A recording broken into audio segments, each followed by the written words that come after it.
All right, this is King Guru. I'm coming in for a podcast. I want to call this one New York, man. I'm dedicated to a brother that I was locked up with, but I also decided to write this because I want to show the people out there that even though you hear us doing a lot of stuff in here, man, there's a lot of things that go on that y'all don't even know about.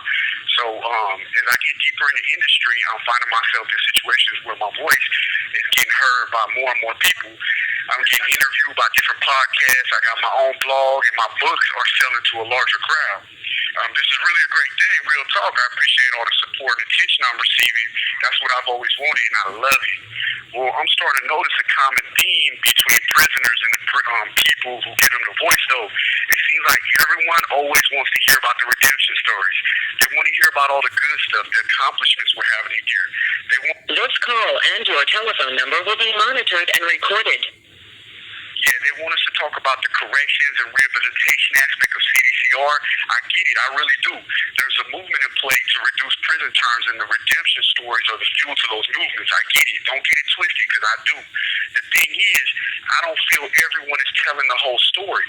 If you ever hear about, all you hear about is prisoners doing self-help groups, going to school and building with their families on the streets, it kind of paints prison to be like an all right place.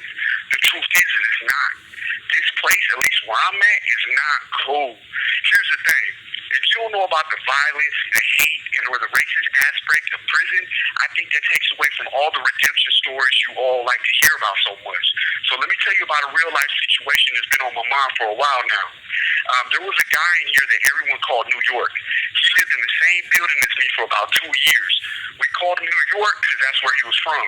I don't know what borough he was from. I just know he had an East Coast accent, and everyone called him New York. He was brown-skinned with an average build, and he didn't really hang out with any groups or nothing like that. He played a little basketball, and he talked to you if you approached him. He wasn't antisocial, nothing like that. Bro was cool. I'll tell you that. He was pretty cool. I'm not going to sit here and tell y'all New York was my best friend, because that would be a lie. I really didn't kick it with him. As a matter of fact, I really didn't care about him either way ever since he lied to me about some petty shit a while back. Still, he was black, and in California prisons, race is a major factor in everything, point blank. For those of you who don't understand that, let me take a moment to explain it to you. I'm sure all of y'all know about Crips, Bloods, in the Bay Area. Those are 3 different factions of Africans. Yeah, we might fight amongst one another, but in a way, we're still family. See, even though we might fuss and fight amongst each other, we will not, I repeat, we will not allow another race to just pack one of us out. Basically, if you're a brother, even if you don't like the guy walking past you, you're expected to help him if you see him getting packed out by another race. That's just how it is. So even though I didn't know New York that well, I wouldn't have just let him get jumped in front of me. Well, last year there was a riot in the day room of another building. New York had recently got moved to that building, and there was some issues in the air, and it popped off. Even though he had nothing to do with the actual incident that kicked off when the melee kicked off, he got involved. Some guys from the other side got stabbed real bad, and that one, so people went to the hole and all that.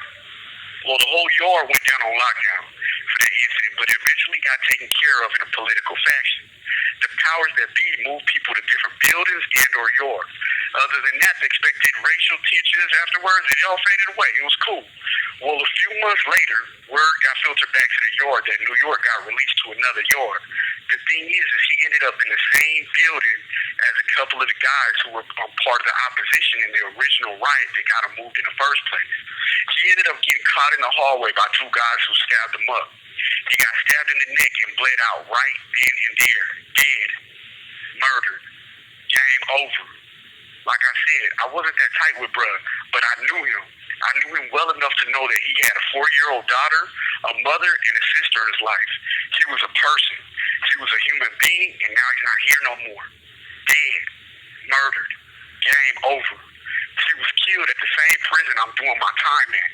The same prison where I'm getting my college education at. And the same prison where I wrote like 10 different books. This type of shit fucks with me in the worst way.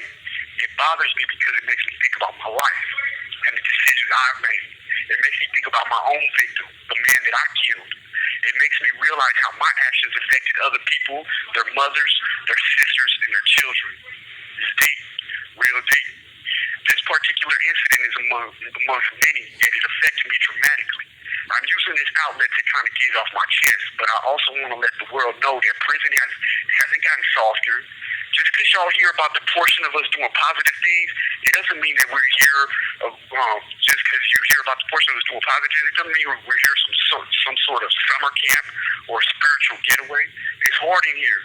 Those of us who manage to manifest in here have to constantly overcome a lot of obstacles.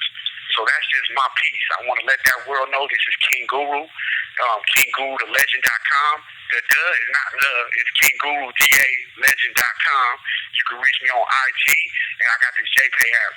But that's peace.